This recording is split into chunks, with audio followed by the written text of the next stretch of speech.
Welcome to the October installment of the Sundress reading series presented by Sundress Academy for the Arts, SAFTA. My name's Stacy Eastep, and I'm the Literary Arts Director for SAFTA. And in case you didn't know, SAFTA is a writer's residency and arts collective that hosts workshops, retreats, and residencies for writers in all genres, including poetry, fiction, nonfiction, journalism, academic writing, playwriting, and more. And you can find out more at sundressacademyforthearts.com. And before we get started, I want to give a big thank you to the Tennessee Arts Commission for their support of this event.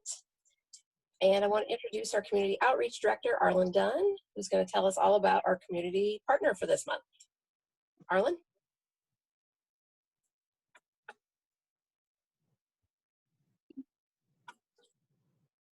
Okay, now can you hear me? Yes. Okay, great. Hi, everyone. Welcome to the reading.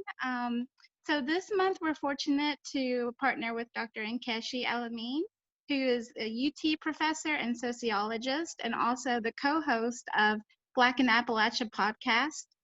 Dr. Nkechi is the founder of The Bottom, which was named for Black neighborhoods in East Knoxville that were demolished during the urban renewal and racism that occurred during the 1950s. The Bottom is being currently redesigned as community space to celebrate Black community, and it includes a podcast studio, a bookstore featuring Black authors, and community meeting rooms, and Sew It, Sell It, the youth entrepreneurship program. And we are fortunate to have Dr. Nkechi with us to share more about The Bottom, and would love to have you all learn more about her work. And there's also links in the chat of how you can donate and support The Bottom. So welcome, Dr. Nkechi. Awesome. Thank you. Thank you, Arlen, and thank you, Sundress, for having me and for supporting The Bottom. I really appreciate it. I'm not sure how much you want me to say, but I'll just give like a little bit about background on myself and how The Bottom got started. I'm a researcher. I studied Black Knoxville within the context of Appalachia, and I completed my PhD last year. And some of the things that came out of my research dealt with people's relationship to place, Black folks' relationship to place, and I found that in Knoxville, the Black community had some very complicated relationships to place, including a lot of feelings of being out of place because of the small Black population here, or relatively small Black population here. And so, you know, whether it be in at work or at the grocery store, people are constantly calculating and seeing how many, you know, people like me are in this space, that kind of experience, as well as a feeling of displacement, right? From urban renewal all the way up to current gentrification processes. There's a lot of displacement of Black communities, but also of Black businesses and Black community organizations and things like that. And so that relationship to place is something that really stood out to me and kind of resonated beyond my dissertation work. And when I got a chance to acquire space and do something with it, I knew immediately that I wanted to create space and break down obstacles to space for Black community. And so The Bottom sort of grew out of that interest.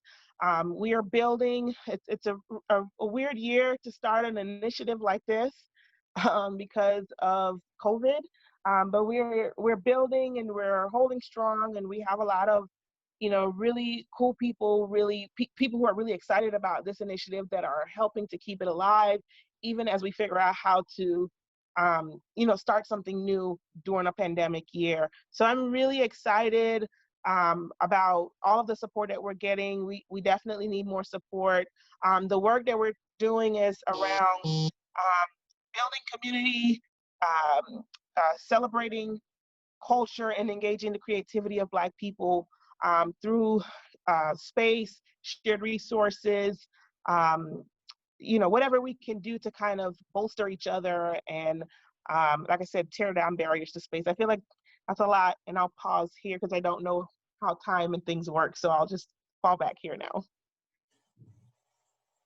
Thank you.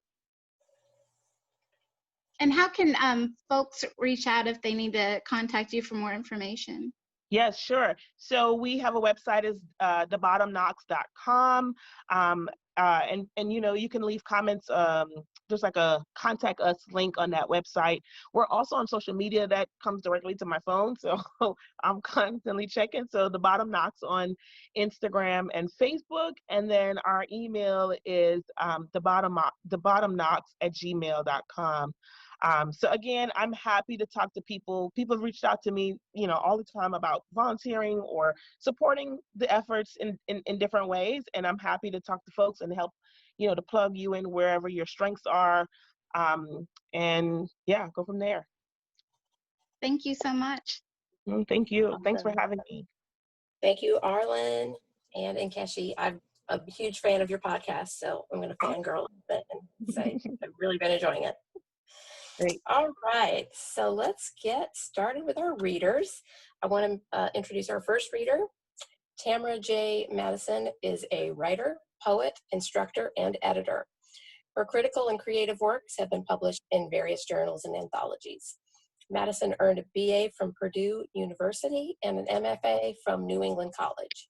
She also studied at the University of Strasbourg in France. She is a professor of English and creative writing at Valencia College in Orlando, Florida, and a contributing editor for Aduna, an online adventure with words and images. Madison is the author of Kentucky Curdled, poetry and essay, and Collard County, fiction. Her most recent poetry collection is Threed, This Road Not Damascus, published by Trio House Press. Please welcome Tamara.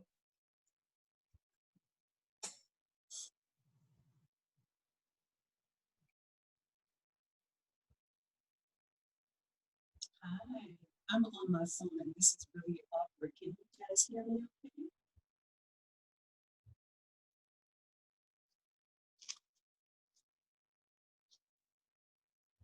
So.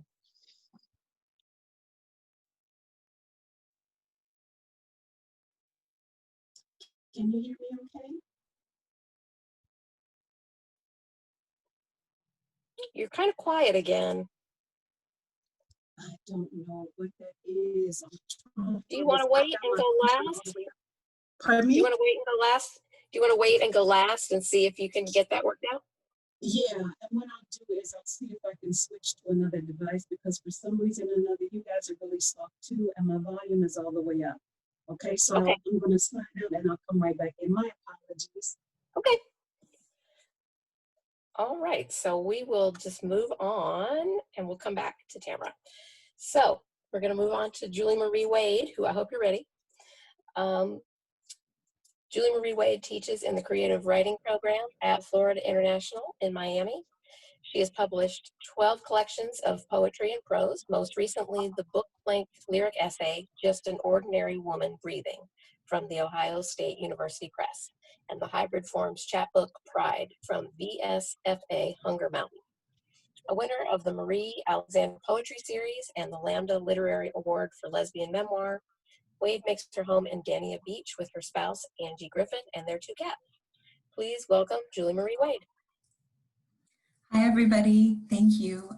Thank you, Stacy. Thank you, Erin. That was great. I had no time to be nervous. I should always be in a different order than I planned. I am going to read from the Hybrid Forms chapbook Pride tonight. Back in June of 2019, I was at a Pride parade in Wilton Manors near where I live, and the focus of the parade was the 50th anniversary since the first Pride, since the Stonewall riots. And I was about to turn 40 at the time, and I was thinking about my first 40 years of personal queer history, and I was wondering what a parade that I might write would look like, what the formative floats would be. And so I spent some time in 2019 trying to write those or pinpoint those formative moments in my own history and kind of where they intersect with the news, popular culture, school assignments, and so forth. And then in June of 2020, Vermont College of Fine Arts published the chapbook, and and I think I can hold it up and you can probably see it. They did a really beautiful job. They hand sewed with rainbow stitches each of the books. And so there are 29 floats here, and I am going to read 4 of them, which will take about 12 minutes. Float, Yentl, October 4th through 8th, 1993. The film is nearly 10 years old by the time we watch it in world cultures. My classmates, all girls, all bored. I try to feign boredom as a way to fit in, but it's hard to hide what I'm feeling. It's also hard to explain. Yentl wants to study, so she cuts her hair and changes her clothes, pretends to be a boy named Anshul. But she's too pretty to be a boy, isn't she? I've never seen a boy with cheekbones like that. When I look at her, either way, long-haired girl she was, short-haired boy she becomes, my stomach pangs like it's lunchtime, but it's only 9 a.m. Later, when Anshul kisses Hadis, the woman she or he's supposed to marry, the pang becomes a tug, and the tug is lower than my stomach, hard and sharp, like my zipper is caught beneath me, and there's no way to pull it up. You should have seen the light, so soft, almost angelic, their faces in silhouette as they kiss and kiss, turning their heads every time their noses bump. Hadis wants to do more than kiss, but Anshul won't let things go any further. I want to know what doing more, what going further means exactly. I have never seen 2 women kiss like this before, and every time I think about their mouths coming together in the semi-light and the semi-dark, I feel that tug again. It means something that isn't meant for words. Instead, I thank Ms. Curran for showing us the film. This is another day after class, no one else around. I say, it's so nice to see something progressive for once. My parents won't even let me watch picket fences because of what happened last spring. She doesn't know the show, doesn't know what happened. Oh, just because, well, the 2 teenage girls, they kissed each other. Ms. Curran is so nice, so progressive. She isn't a nun, and she kept her maiden name even after she got married. She chose not to have children and made sure we always wrote Ms., not Miss, the Gloria Steinem way. But now I see how her brow crinkles, how she twists her head like a corkscrew. This isn't like that, she says. Yentl isn't a lesbian. I startle to hear her say the word aloud. No, I know, but she played those scenes with Hadis. Ms. Curran twists her head again. Hadis isn't a lesbian either. She really believes Anshul is a man. Instead of a tug, a sinking feeling, like a coin dropping into a well. But Barbra Streisand is a woman, and she kissed the other actress. I don't remember her name. In the end, it's still 2 women kissing, even if one of them is wearing a disguise. Ms. Curran becomes more adamant now, says it more firmly this time. No, it isn't, Julie. Intentions matter. Reasons matter. All Yentl wants is a good education, and all Hadis wants is a good husband. End of story. Float, Picket Fences, April 29th, 1993. My parents sometimes watched a show called Picket Fences because Tom Skerritt played the sheriff, and my mom thought Tom Skerritt was a heartthrob. My aunt even saw him once shopping at a bookstore in Bellevue. She got too flustered to ask for his autograph, but she still liked to reminisce. I'm telling you, I was so close I could have touched him. Everyone seemed impressed.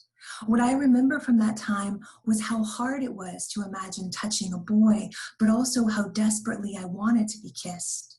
I watched Captain Von Trapp kiss Fräulein Maria in slow motion at least 50 times a week. I smuggled home a tiny book bought with my allowance at the local Hallmark store. On every page, a quote about kissing, or a classic painting or black and white photograph depicting 2 lovers engaged in a kiss. The book could fit in the palm of my hand, so discreet, my little slice of kissing contraband. I read it every night before bed. Yet when I dreamed of kissing, I could never see the boy or feel his body in the deep self-conscious dark. I could only feel my longing, and then, for a brief moment before waking, the cessation of that longing. Did I want to watch picket fences with my parents? No. Was I in the habit of watching picket fences with my parents? Not really. But then all the hoopla started over an episode called Sugar and Spice. My aunt distraught that Tom Skerritt would ever be party to such a thing. My mother rushing to his defense. I'm sure they're not going to condone it on the show. I'm sure it's meant to be a wake-up call to all the parents out there who think it can't happen to their kids, can't happen in their homes. Consider this your wake-up call, Mom. My father said he wouldn't watch the Homo-sode on principle, but then he watched it anyway, with a big bowl of popcorn in his lap, a big can of Shasta sweating in his hand. I stood on the landing and called down the stairs. In unison, my parents shouted, "Go to bed." Instead, I crouched on the second step, where I hoped to catch a flicker from the big screen TV. 2 girls were going to kiss. My kissing book had not prepared me for this. It was a sleepover, I think, but the room was so dark. I couldn't make out their faces or watch what they did with their hands. One of the girls was the sheriff's daughter. My parents commiserated for him. Poor Tom Skerritt to be touched by a scourge like this. The other girl was a friend from school. She brought a friend home to stay the night. And look what happened. I must have gasped or shifted my weight, and that's when they heard me. My mother tossed her head backwards. My father leapt to his feet. "We told you to go to bed." To my mother, a thing like this could put ideas in her head. I didn't know then that a person's identity could be used as a ploy, could be played like a trump card in a media ante. I strained to imagine. Executives sat in boardrooms betting on a lesbian kiss. Who would they entice? Who would they offend? And would it be worth it? A cost-benefit analysis might have to be performed. Someone might crunch the numbers, graph them, present the data as a PowerPoint. Everyone would eat croissants and drink lattes, then grimace or applaud. LA Law gambled on a same-sex scenario, but I didn't watch that show. Roseanne did it too, but ditto. And Party of Five cashed in on the same cheap trick, though I never saw it either. I wanted to watch because I liked the look of Neve Campbell, because I found her beguiling in a Winona Ryder kind of way. But if anyone had asked me then, I would have said, the brother on that show is so fine. And if they had pressed me to name which of the brothers I liked, Charlie or Bailey, because of course I learned their names, I would have played it cool. I would have said, you got me there. Both of them are really freaking fine. I was young and naive, but also really freaking scared. From an early age, I learned how to calculate profit and loss. Float, PDA, September 30th, 2011. You weren't there on the Southwest flight when Leisha Haley, who played Alice on The L Word, kissed her girlfriend, Camilla Gray. You didn't hear the passenger complain or the flight attendant ask the 2 women to stop. You're thinking, don't people usually wait to kiss until they find out the plane is going down? You're wondering if the Mile High Club is still a thing, or if it ever was a thing, and if anyone you know is a member. You're also trying to remember in 33 years of flying the friendly skies whether you've ever witnessed a game of tonsil hockey aboard a plane.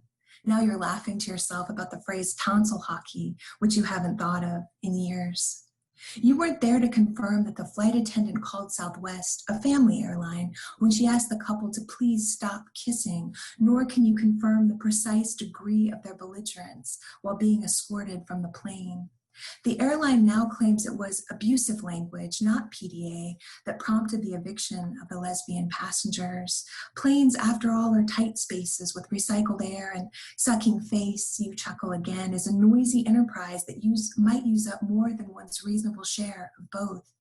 Can you honestly say you wouldn't be irritated if the couple beside you started Frenching? What role, if any, would their genders play in the degree of your irritation? Some part of you thinks two women making out might actually vex you more. Straight people don't know any better. How condescending this pass you give them. But those handsy-mouthy lesbians are making us all look bad. Such a shame to care so deeply what other people think. Some part of you might even wonder if they were pulling a stunt, testing the social boundaries. Of course, some part of you hates the part of you that presumes same-sex affection could ever be a stunt when queer couples are the ones enacting it. You read Southwest did not apologize to the couple outright, but the airline ultimately refunded their tickets and extended their goodwill. Some part of you feels certain a straight couple behaving the exact same way would have kept their seats on that flight. But how can you prove it? You weren't even there. And the last one, Float, Gala Court, June 3rd, 2002. How when I finally kissed her in her studio apartment on Gala Court, of course we said Gala, she kissed me back. Or perhaps she kissed me first and I was just so eager for that kiss, I misremember now my enthusiasm as initiation. I had been telling this whole cockamamie story about The Sound of Music, a movie she had never seen, so it meant nothing to her when Captain Von Trapp tells Baroness Schrader, you can't marry someone when you're in love with someone else, referring to himself in the second person. I was already in love with Angie then. Not all first kisses happen this way, though some surely do, and I was lucky. We might have kissed sooner, of course, if I could have ever stopped talking. The cranky man on his porch in It's a Wonderful Life tells George Bailey, why don't you kiss her instead of talking her to death? Angie hadn't seen that movie either. Did your family only watch really old, really boring stuff? She asked. Yes, but it wasn't boring to me. Because I was used to kissing men or being kissed by them, I hadn't realized how small her mouth would be by comparison. I noticed the difference, and then I never noticed it again. Everything gave way to a soft, plum feeling.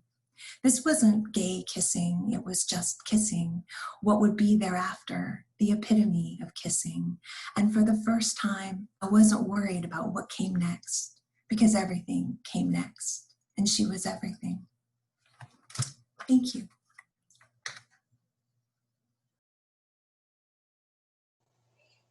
Thank you.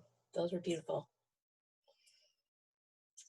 Okay, so I think we're going to move on to Robin. Okay, Robin Gow is a trans poet and young adult author from rural Pennsylvania. They are the author of Our Lady of Perpetual Degeneracy from Tolson Books and the chapbook Honeysuckle from Finishing Line Press.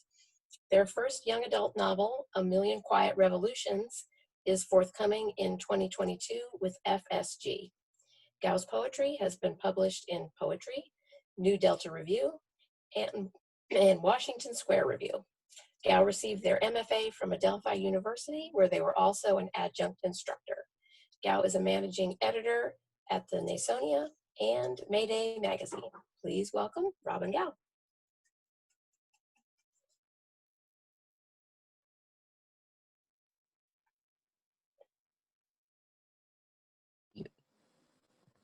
Oh, okay. I think I was muted. Can everyone hear me okay? Awesome, cool. So I'm just going to read a few poems from a newer project. I've been reading a lot from my book that just came out, and I wanted to mix it up a little bit. So I'm reading from a project that's based around writing poems from the voice of a black hole. So that's just the context for it. So this first poem is called Origin 1, The Black Hole is Transgender. I crouch inside serrated bread knife. The skin is the person underneath it. Harm, injury, but deliberate. To the knife I say, when I grow up, I want to eat everyone and have no skin or muscle to answer to. I say, will you teach me to invert my bones? Will you coax the physical out of the physical? I want to be intimate with the lead in my father's body, to be tricked into wearing a respirator for gold. A knife makes visible what cannot be lifted. I bring old dresses. I bring pressed dead flowers. I bring letters to a wrong name. I bring rotten potatoes and poetry I wrote too long ago. I bring fingerless gloves and a firework entering through an IV, and the image they took of a black hole, the gold of the black hole. I bring all of it, piled in a field where the grass is made of foil, and I am neither dead or alive. Scars crop cyclically on my arms to be harvested. I rub them off. Ask me, please, as I deliberate myself. There hasn't yet been anything that makes me feel like I live in a breathing structure. They open their mouths so loud, I have to love them. For their teeth, I enter the world, wiping my feet on their tongues.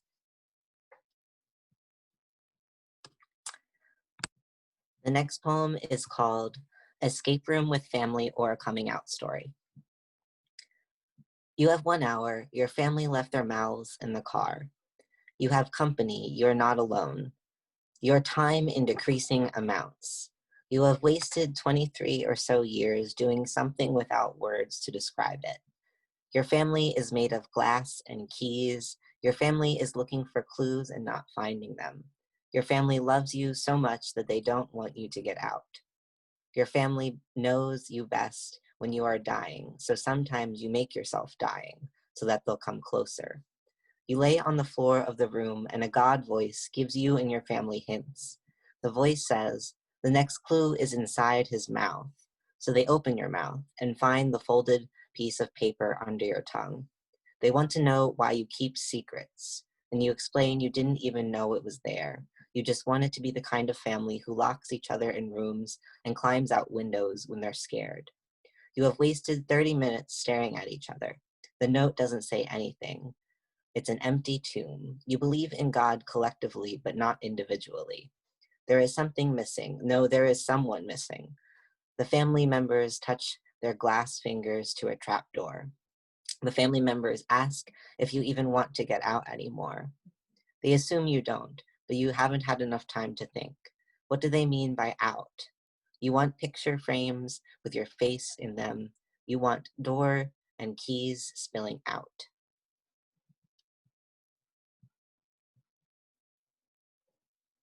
The next poem is called Barbie Styling Head.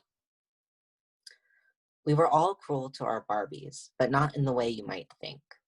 All my Barbies were gifts. My mom thought Barbies promoted having an impossible body. Of course, I cut their hair. We had to. We had to see for ourselves that the hair couldn't grow back. All my butch cut Barbies, with feet always on their tiptoes, ready for heels or for falling. I never wanted them. Really, I just craved their fashion and the empty space between their legs. I bent their feet and arms. I opened their pregnant stomachs and filled their torsos with pennies. I was too embarrassed to admit how much I wanted a Barbie styling head. Just the neck up. She came with barrettes and makeup and hair ties. She was at the salon after a long day. I ask her how she is, and she tells me about her terrible boyfriend. I tell her to leave him. I wipe eyeliner from her face as she cries. I tell her she is beautiful and that humans are capable of tremendous amounts of change. I cut off her synthetic hair. I buried my last few Barbies in the backyard, held a funeral for them. I don't know how they died, but I know I couldn't hold them anymore. Couldn't bear their troubles and their fears and their worries. The makeup painted into their skin. Did I want to be them? What is the different distance between female and woman and femme and femininity? I give her a smoky eye and I tell her she wants revenge.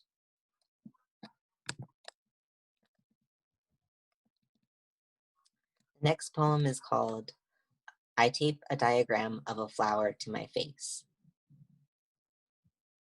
I point to different corners and name them. Anther, petal, stigma, pistil, stamen, filament, ovary. I name all sorts of things ovary. Straight suit, ovary. Microphone, ovary. Footprint, ovary. Even mom was an ovary. Not an animal organ, but a plant organ. Dad planted flowers out in front of the church, and he thought they would just come back every year, but they didn't. They were annuals, not perennials. Men never know anything about flowers.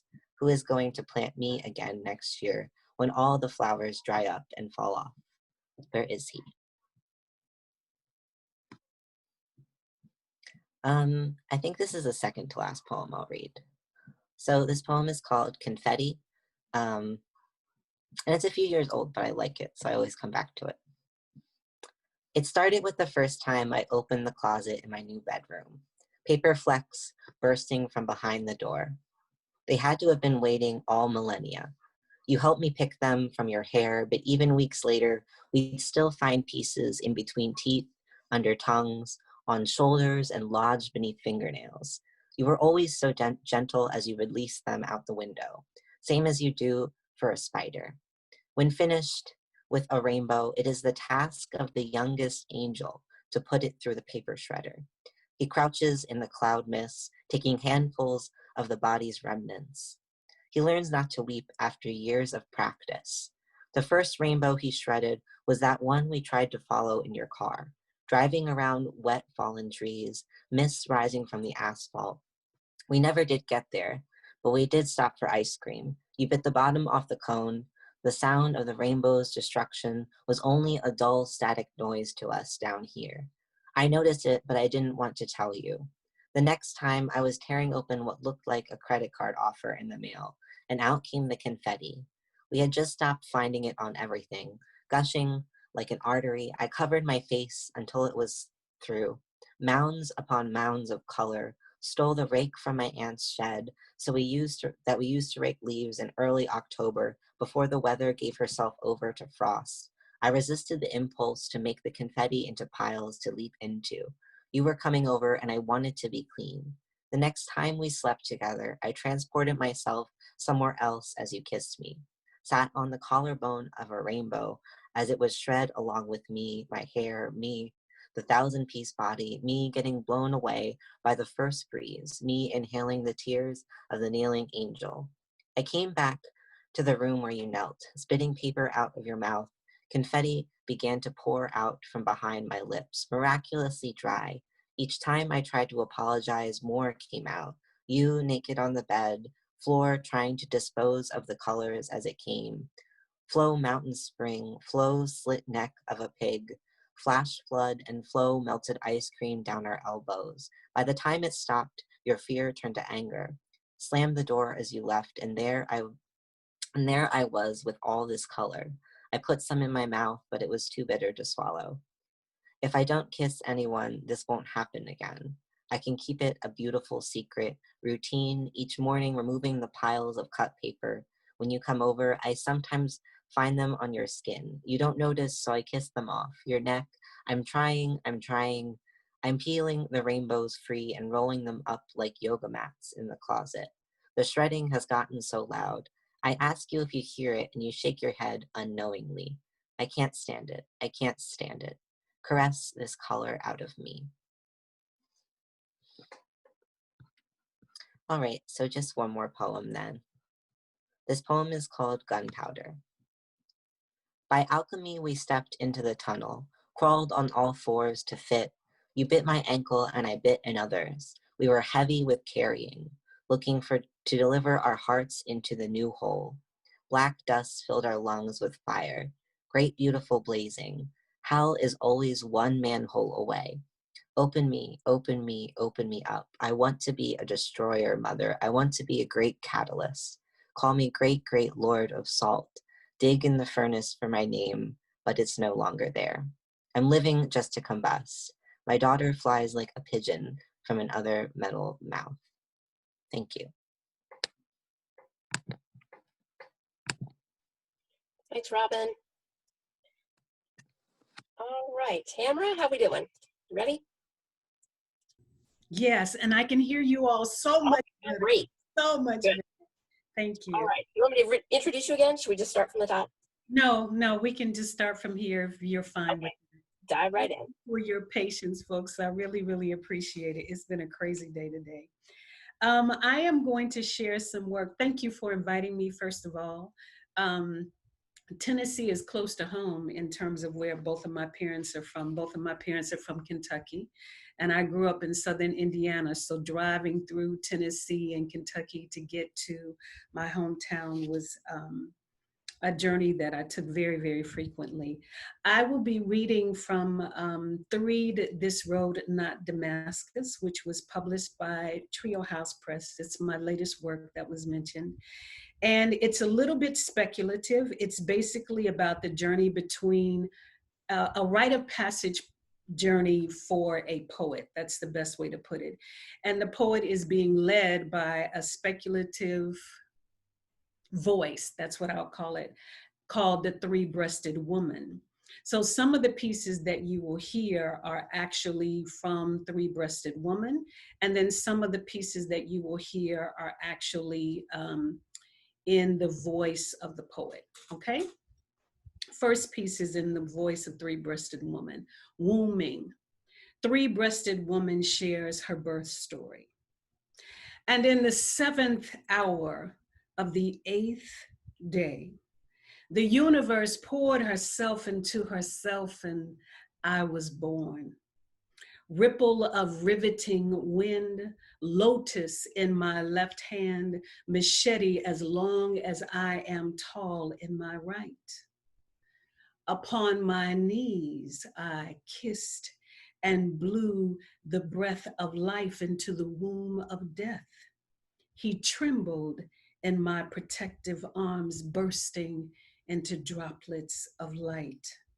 Smiting lies with one righteous blow, I gathered the keening cries of moaning multitudes upon my back.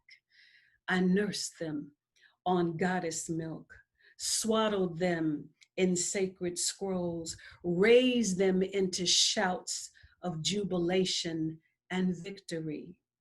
My own I am, infinitely conceiving. I am simply she who swallowed the sun whole to birth bejeweled shadows.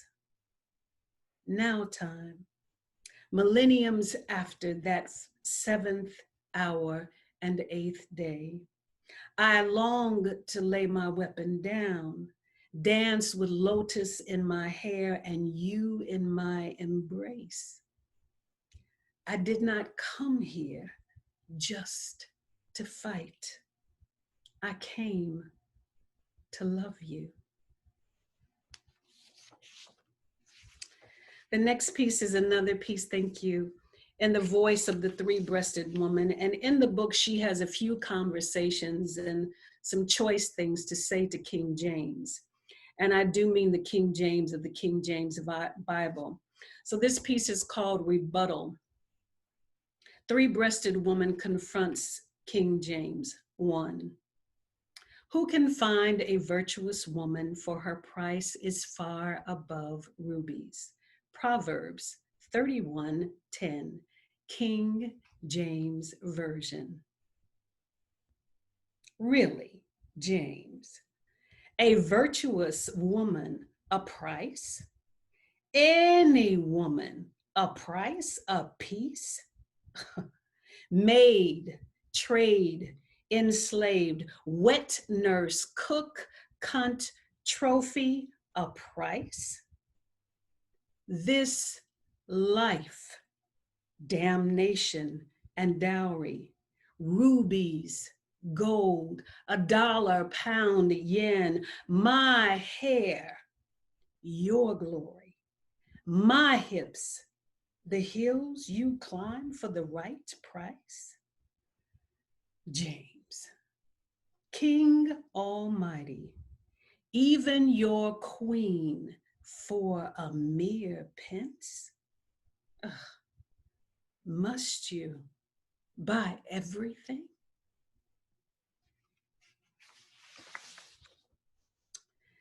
The next piece is called Manifesto. And it's one of those quirky pieces that you can read in several ways, but I'm going to read it actually left to right. And it's Manifesto, the 10 Commandments. Be a virgin. 1. At least appear pristine.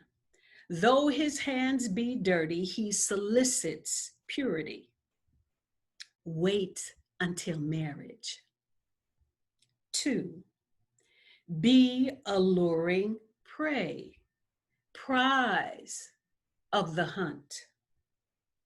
Act as though you enjoy the chase. He fiends the rush. Don't call him, let him call you. 3. Feed him. As you siphon droplets of soup and ration crumbs from pennies your plate, be prepared for his voracious appetite. Who wants a woman who can't cook? 4. Be unaged, though seasoned wine. He requires beauty for his drunken pleasures. He can afford to age, fatten, wrinkle, gray.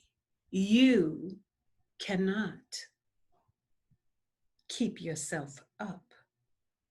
5. Be sweet always, always. He craves sweetness.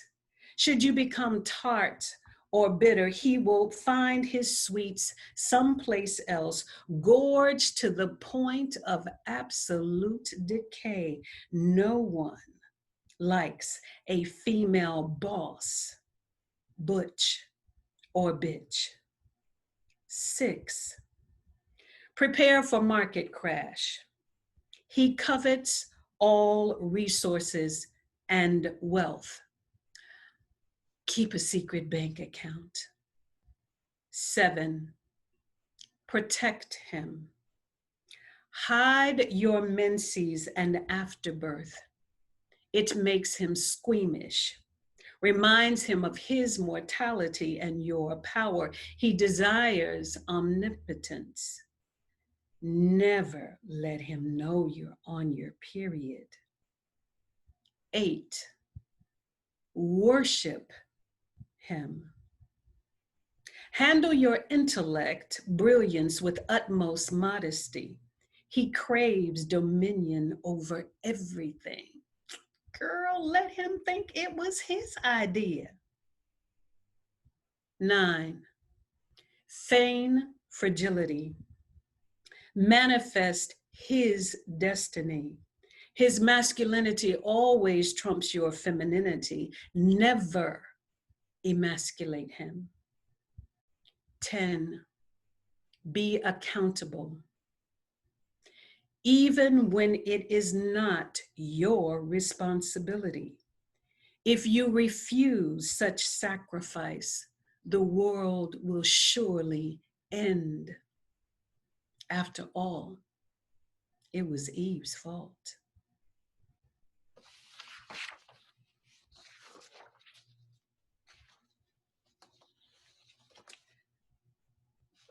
I want to read some pieces from the second section of the book. This piece was actually inspired, this is in the voice now of the poet, and it was actually inspired by a headline that I read in the news. Poet conjures post-mortem. Quote, in 38 minutes of fear and chaos today, an unarmed woman with a history of mental illness led Secret Service and law enforcement on a wild car chase. After ramming into the barricade next to the White House and later circling the Peace Monument, she was fatally shot without leaving her driver's seat. The 1-year-old infant in the back seat survived. A moment of silent prayer was held on the House floor for the officers injured who feared for their lives and the safety of others. In other news, God committed suicide. His body found dangling on a teepeed tree rooted in the White House lawn. The locals surmised a lynching. Their suspicions remain unmerited. End quote. While others fuel the frenzy, fodder for another kill, I bless and wash the feet of time. Holy water dripping from my palms, I carefully collect broken souls, enough to plant a garden. From the bloodied soil, sculpt a woman. Between mantra, mojo, and conjure, soon be over this morning.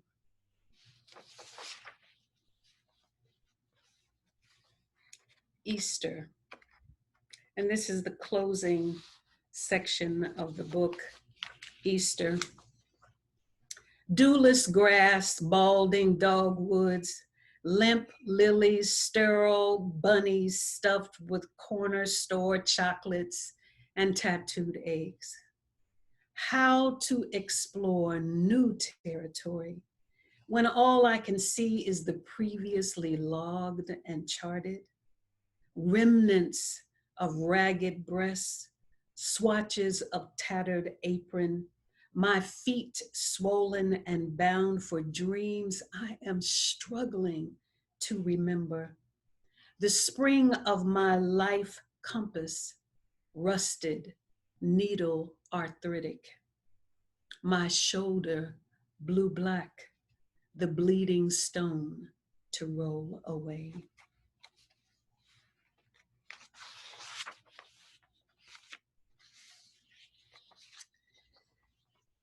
One more poem from the voice of Three-Breasted Woman. There's a lot of interaction between her and the Bible and some of the stories of the Bible. And so this one mentions many of those. And it's called Catechism. Three-Breasted Woman teaches. Foolish children ask me, can you feed multitudes with loaves and fish, convert water to wine, tiptoe the sea? I stiffly hold my tongues, thinking, the nations I shat, bushels I fried. Besides, who needs fish, wine, or floating feet when threed across dimensions fly? And the last piece I'll share is again in the voice of the poet, and it's simply called Poet's Resurrection. Undaunted, no longer dangling bait or adornment of leafy branches. My bruises, now the sweetest, virgin tears my tea. A hearty string of serpent fangs, my belly beads. I am freed from the clench of Adam's teeth. The kiss of lightning makes my marrow hum. Burst my bush to sweating flames. I shade the sun, confess the moon, curtsy my king or rip him open. Shave my lion bald, feast upon his roar, leave him cleave his aching silence. I dare to open my eyes as my threed rise. Leak my cleavage's need to poet language lush enough to sweep the knees of Jesus. Toe whipping air, I resuscitate wind. This dance, I do this dance. Thank you.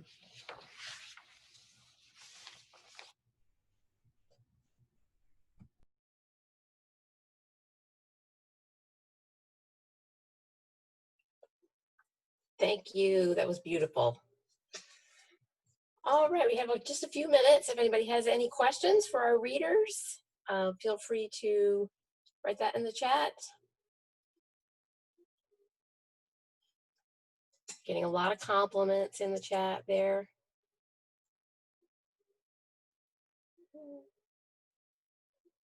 Let's see. Loved your words, absolutely speechless. Great. Question for Julie, what is the book you read from called? It's called Pride. Hi, Abby. It's called Pride.